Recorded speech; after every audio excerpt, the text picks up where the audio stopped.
there, I'm Clifford Bates, and welcome once again to Reading Aristotle's Nicomachean Ethics. We continue Book 5, on the book on justice.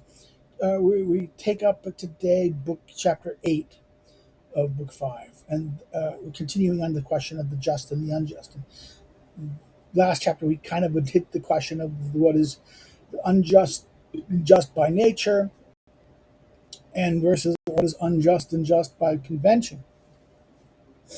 Today we'll continue this point, the question of justice in the sense. Since the just and the unjust things are as stated, so he ends the question of what is just and unjust thing. Someone acts unjustly or performs a just act when he does these things voluntarily. Therefore, someone acts unjustly or performs a just act when he does these things voluntarily. When he does them involuntarily, he neither acts unjustly, or nor performs a just act, except incidentally. Okay, so therefore, if it's intentionally, someone acts unjustly. Someone acts unjustly and performs a just act. He does these things voluntarily. He does these things, but when he does it involuntarily, he neither acts unjustly nor performs a just act except by accident, right? So not intentional. Okay. This takes us all the way back to something that kind of hit on, remember the beginning of here, that this question of that he can be an unjust person back in chapter 6, the beginning of chapter 6, right? So this is where we're hitting on this concept here, right? It's, things that are just and just, and we've done things, the question of voluntary, when they're done voluntarily, they're just and unjust. But when they're involuntary, they're neither the unjust things are not unjust. An unjust thing that is not involuntary is not just, nor a just act, except incidentally, by accident, right? For people who do just and unjust things incidentally, in other words, not intentionally, unintentionally, but an unjust and a just act are defined in terms of the voluntary and involuntary. When an act is voluntary, it is blamed, and at the same time, it is also an unjust act. So that there will be something unjust, not yet something unjust, but not yet an unjust act if voluntariness is not present in the action. In other words, it's unjust. Something unjust was done, but not yet an unjust act if voluntariness is not done. So, I mean voluntarily has been stated earlier as well. Again, this is book 3, chapters 1 through 5, right? The voluntary and involuntary. What I mean by voluntary, as I stated earlier, when whatever acts is up to a person, and he performs them knowingly, not in ignorance of either the person acted on, the means used, or that for the sake of which he acts. So therefore, again, this repeats. He says, voluntary means that whenever the act is up to the person, he performs knowingly, not out of ignorance, not in ignorance of either the person acted on, the means used, or for the sake of which he acts. He has to know these things. This is the things why he's doing it. In other words, it's not in ignorance. He is ignorance of who is being acted on. He doesn't. In other words, he knowingly does it. He does it to a particular person. He chooses the means of doing it, and then and he knows why he's doing it. That's intentional act. An unintentional act would be when you don't know you're doing it to that person. You don't know why you're doing it, and you don't know what you did. You don't know what you're doing exactly. What means did you do to cause that unjust thing? Okay, that's involuntary in that sense. So the voluntary implies that you know not only that who you're doing it to in that sense, what exactly you're doing to them, the means you're doing to them, as well as why you're doing them, right? For example, he strikes someone with something and for the sake of something. And he does each of these not incidentally or under compulsion. In other words, he's not doing it by some accident, or he's not doing it under someone's forcing him to do it, as if someone taking his hand were to strike another, which is not done voluntarily since it's not up to him in that sense, right? So therefore, this idea, I take my hand, I hit you with it. Why? Oh, you're hitting yourself. I'm not hitting myself. You're hitting me, right? Um, that is involuntarily. So it's under compulsion, and not accidentally or incidentally. It is intentional in that sense. It has to be intentional. You have to want to do it, and you're doing it. Okay. It is possible that the person being struck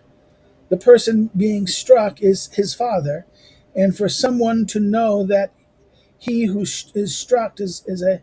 In other words, it is possible that the person being struck is his father, and for someone to know that he who is struck is a human being, or among among those present, but to be ignorant that he is the father. This is the example of Odysseus, right? Here he's giving us the example of Odysseus. He knows although he's striking his father, he kills his father, but he doesn't know that it's his father. But he knows he's killing somebody. He struck somebody, and who is struck is a human being or among those present, right? People as a human being, right? And let this sort of distinction be similarly made concerning both that. So the question is, that is an unjust act. He doesn't know the injustice of him hitting his father. This would be the unjust act. What is done just. He hits his hitting the, but it's not in this act of the real unjust act of there, right? And let this sort of distinction similarly made concerning both for both concerning both that for the sake of which he acts and the action as a whole. So therefore, the question we have to also take into consideration what the action as a whole, is it being done knowingly or unknowingly, intentionally versus uh, uh, incidentally, and does he or knowingly or unknowingly or out of compulsion, or out of compulsion, in other words, out of ignorance and compulsion, right? Or and therefore two things. These differences also take turns to the act, the for the sake in which he acts, and in the action itself. Why he's acting. Is he acting out of compulsion, or is he acting out of choice? Is he acting out of ignorance or compulsion, or is he acting out of choice? That's the mitigating. This is the mitigating factor of the thing, right? We say in law, people say in law in that sense, right? And therefore morality in the sense. Hence, that which a person is ignorant of, or which he is not ignorant of, but is not up to him, or that which is forced is involuntary. So what is the involuntary? Is things that he's ignorant of, or which he is not ignorant of, but it's not up to him. He's ignorant of it. He's not ignorant of it, but it's not up to him, or that which he is forced. These three conditions are the involuntary. For we do and suffer knowingly many things that happen by nature. So we suffer and we do and suffer knowingly many things that happen by nature, but they are neither voluntary nor involuntary. For example, to age or die. Okay, this now. First, he talked about the voluntary that we choose to do, and we do it, right? Then he talked about the involuntary. Now we're doing this next thing, that there are things that we suffer and know that happen by nature, but are neither voluntary nor involuntary, like aging and death, right? Similarly, in the case of uh, unjust and just things, there is also that which is done incidentally. Okay. Similarly, in the case of just and unjust things, there is also that which is done incidentally, In fact, someone could give back something deposited in trust involuntarily and through fear. So in other words,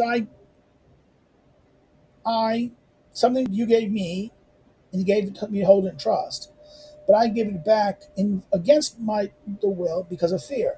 One must deny that such a person either does what is just or acts justly, except incidentally.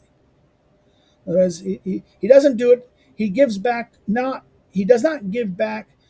He has got something. Something has given trust. Now, if he returns it back, that's you can say that's an act that is proper. That is a just act, right? To give back what has been given in trust. You gave me something to hold in trust, but now I don't do this. In other words, but I do this out of fear. I give this back not. I don't want to give it back, but out of fear I return it. That's not that act is not just. The act of getting it back is just, but my desire it is not that my action.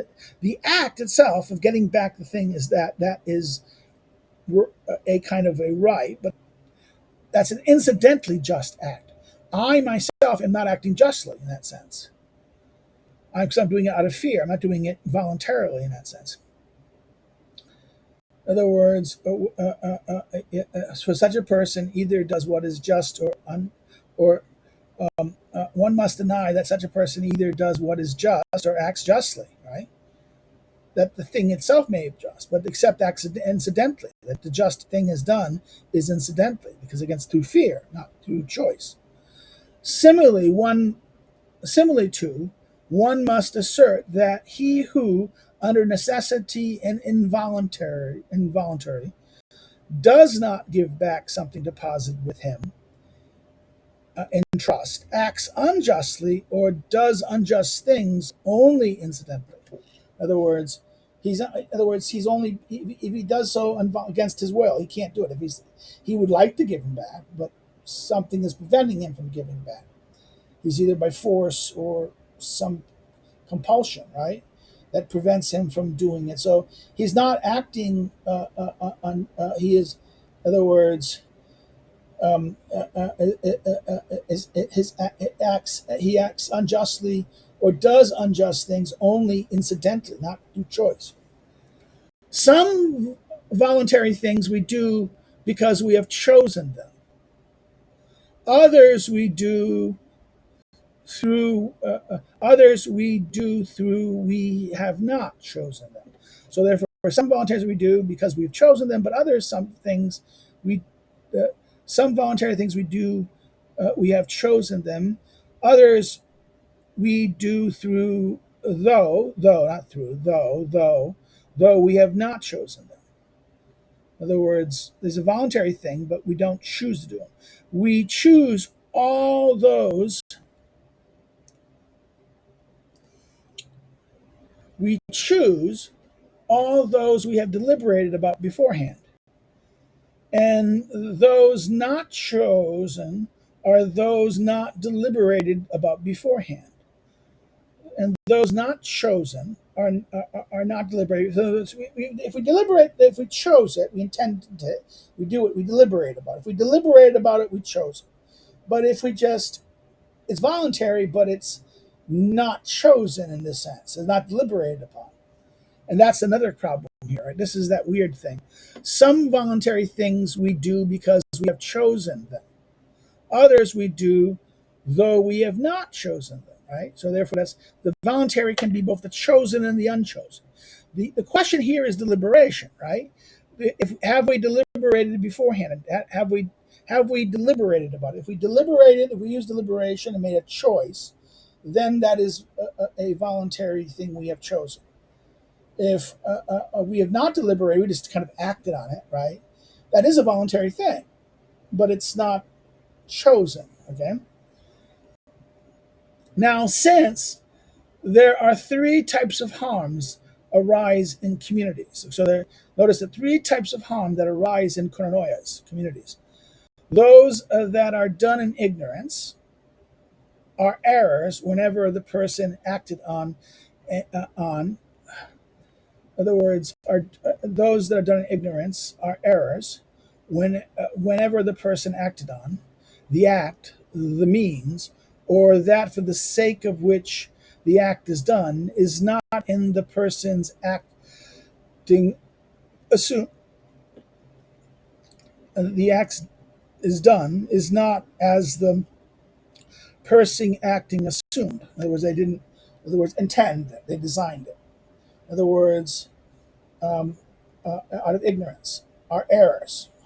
So therefore, harm that is done in ignorance, those that are done in ignorance, are errors whenever the person acted on the act, the person acted on the act, the means, or the sake of which of what the act of which the act is done is not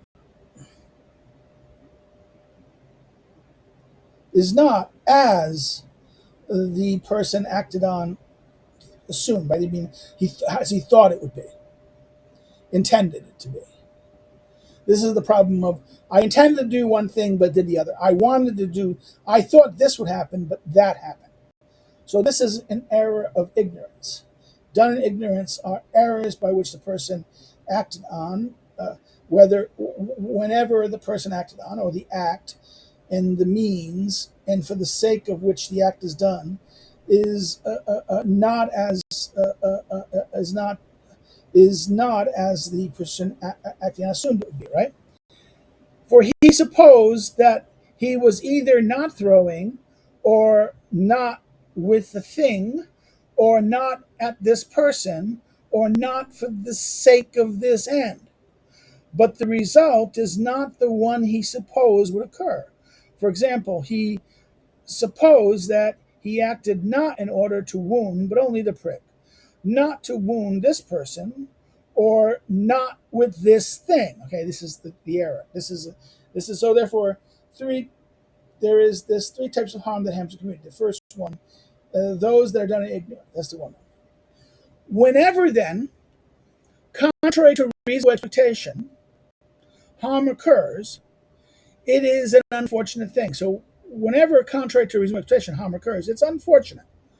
Whenever harm occurs not contrary to reasonable expectations, but without vice, it's error. For one errs when the origin of the cause is in oneself, whereas one is unfortunate when it's external. So it's in other words, it errs when the cause of origin in oneself, and then it's unfortunate if it's the cause is external. So therefore, the question of what is the cause of the error is the error within the actor itself, that it errs when the origin of the cause is in oneself, whereas one of unfortunate when the cause is an external cause, right? So whenever harm occurs, not contrary to reasonable expectations, but without vice, it is error. So this is just unfortunate. If it's contrary to reasonable expectation when harm occurs, this is unfortunate. In other words, it's not unreasonable to occur this would do it, but there's no intent to harm, right? No vice here. It's an error, and one errs through this because it's error if it's a cause in here, but the other one if it's external, then it's okay, unfortunate, right?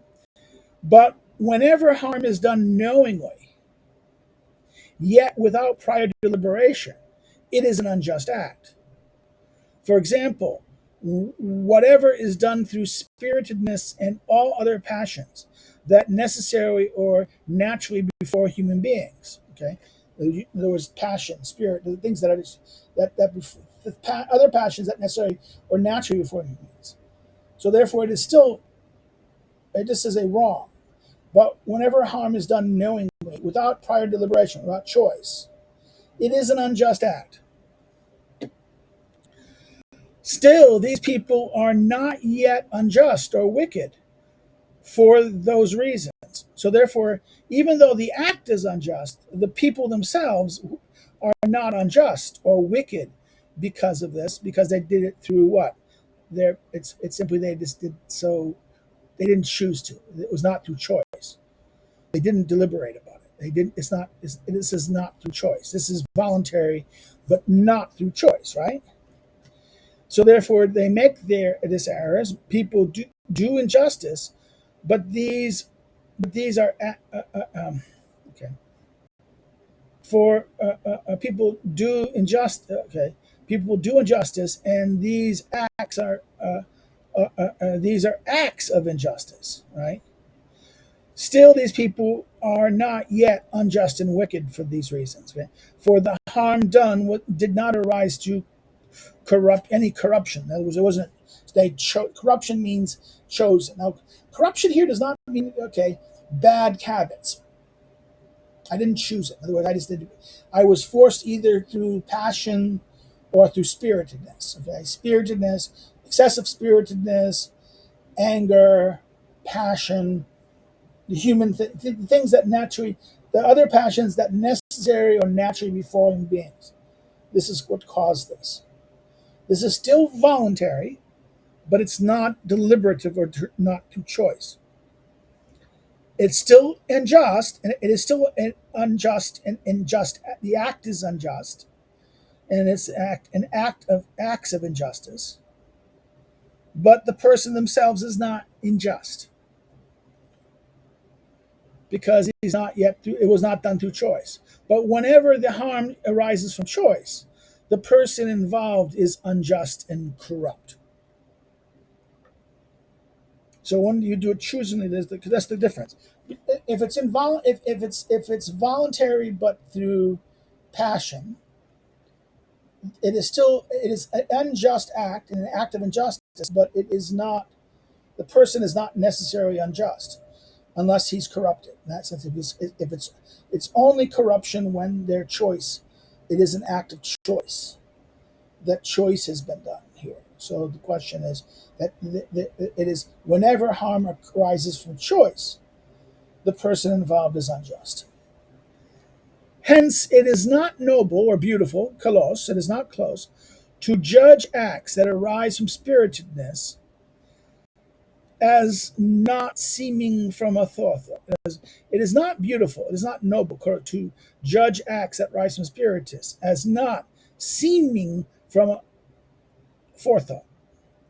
Since he who acts from spiritedness is not the origin of the act, rather the person who made him angry is. Right? So therefore, this is what the problem with this. It is not noble to judge acts that arise from spiritus as not stemming from a forethought.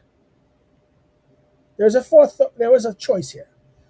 It is the person who made. It is not, in other words, since he who acts from spiritedness is not the origin of the act, rather the person who made him angry is. Further, what did or did not happen is not the subject of dispute. So what did happen or did not happen, but rather what is just in the given circumstances. Since anger depends on the on an apparent injustice. So therefore, was there an injustice? What was done? What is it? Is the question is what is, in other words, the dispute is not whether what was done, but rather what, but rather what is just in the circumstances. And anger depends on an apparent injustice, for it is not the case, as it is in contracts, that people dispute about what happened.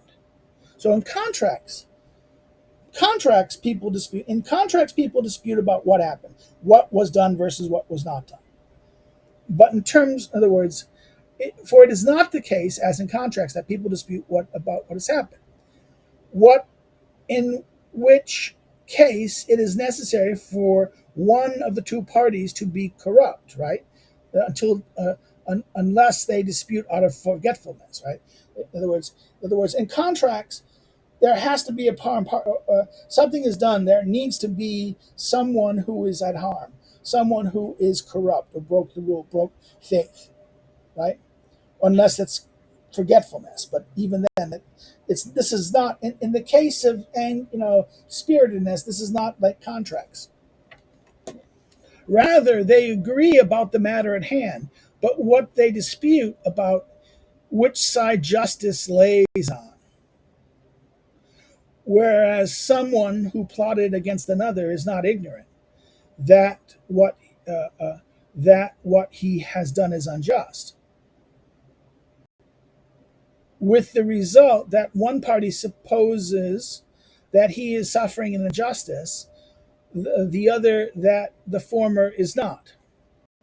So that's the problem. Is it?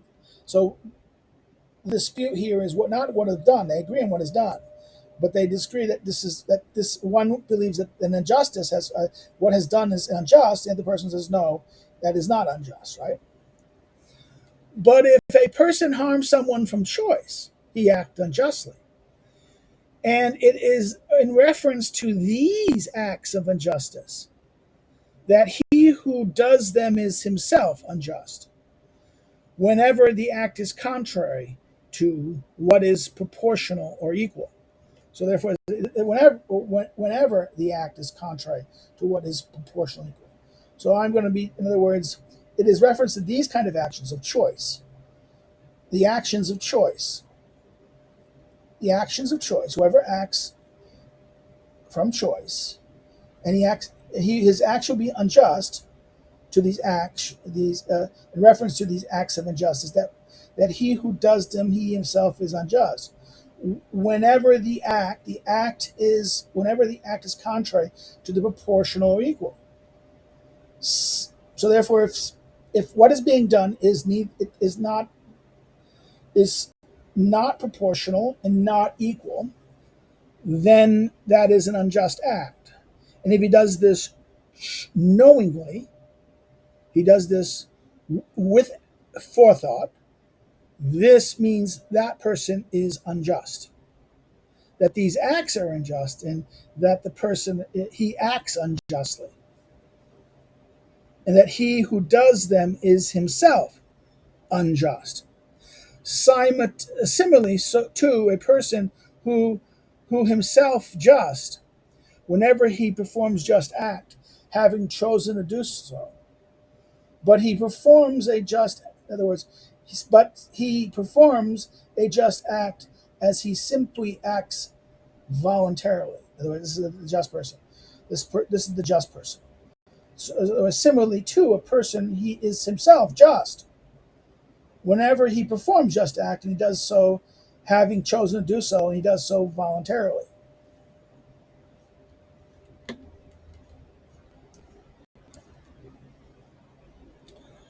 Of involuntary acts, some are forgivable, and forgivable here is 48, subject to sympathy, sympathetic understanding, right? The root of the word is sugonomechia. Sung, sung nomika, sumomika. It is the same one translated as sympathetic judgment in Book 6, Chapter 11. Sympathetic judgment, right? There was sympathy, subject to sympathy, or sympathetic understanding, sympathetic judgment. In other words, forgivable, sympathy. We can understand why. Some are we can regard them with sympathetic understanding or judgment. Others are not forgivable. We cannot look at them through sympathetic judgment. For all errors that people commit, not only in ignorance, involuntary acts, some are forgivable and others are not. For all errors that people commit, not only in ignorance, but also on account of ignorance, some are subject to forgiveness, whereas all errors not committed on account of ignorance, but while people are in a state of ignorance as a result of passions, that is neither natural nor human, are not subject to forgiveness. That is neither natural nor human. Passions that are a result of passions that are neither natural. So is a state. In other words, out of ignorance, we can all errors not committed on account of ignorance, but while people are in a state of ignorance as a result of passion. that is neither natural nor human are subject to forgiveness. So not everything is forgiven. Not involuntary, voluntary acts, some are forgivable, some are not. For all errors that people commit, not only in ignorance but also on account of ignorance, are subject to forgiveness. Whereas errors not committed on this reason are not subject to forgiveness. Okay, so that is the distinct question of how can we look at this? The question of some involuntary acts, in the sense that they're what is it that while people are in a state of ignorance as a result of a passion that is neither natural nor human.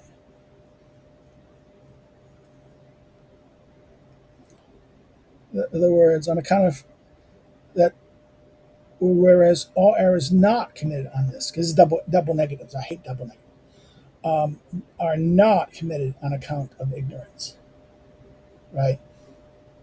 But while people are in a state of ignorance as a result of passions that are neither natural nor human, are not subject to forgiveness. These people. So it's not committed out of ignorance, but they're in a state of ignorance as a result of a passion that is neither natural nor human. This is where I think there's something weird going on here. That is, neither natural nor human are not subject to forgiveness. So the natural and human ones would be the passions that are natural and human would be forgiven, but those that are not natural and not human. So that's weird. This is again. This is this idea of that.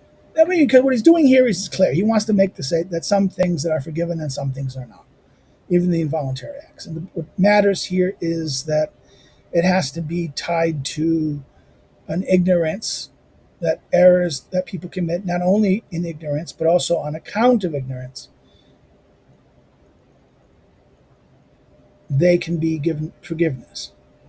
But this is not on account, not in ignorance or on account of ignorance, but whereas or is not committed on the account of ignorance, but while people are in a state of ignorance as a result of a passion.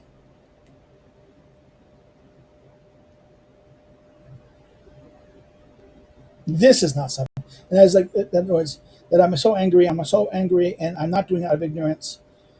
I'm doing, in other words, I'm angry, have a passion, I'm out of control, and I do something wrong. This is, maybe you shouldn't forgive that.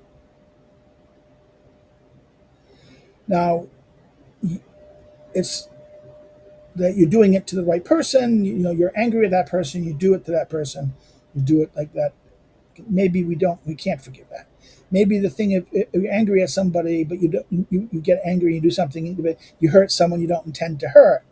Maybe you can forgive that, but not the one that you know, this kind of situation. So therefore, he ends it on this complicated ending that, again, I always want to go check the different translations, because when you look at different translations, you get different, sometimes different takes, right?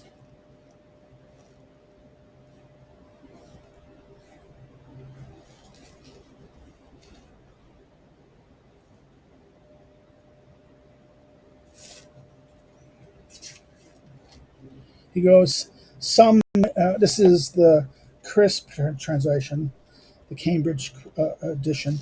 He goes, same passage, some voluntary acts are pardonable, others not. Errors that people make not only in ignorance, but through ignorance are pardonable. Those made in ignorance through a feeling that is neither natural nor human, and not through ignorance, are not pardonable. So therefore, this is the change of that a feeling that is neither natural nor human is not pardonable. So let me go look at. We're going to end this right here. So Reeve's translation.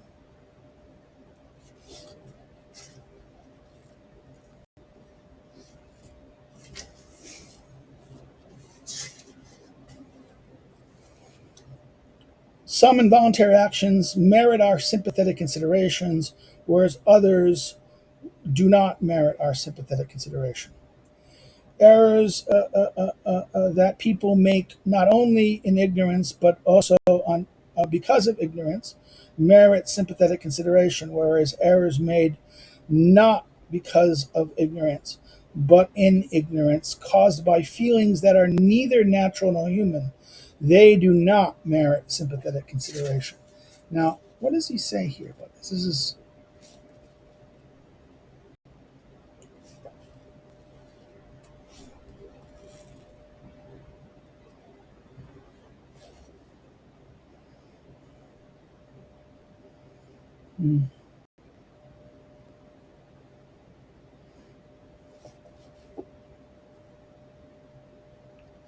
89. Sorry, I'm 389. Oh, I see. Yeah, sympathetic consideration. Okay, this is the question of that word.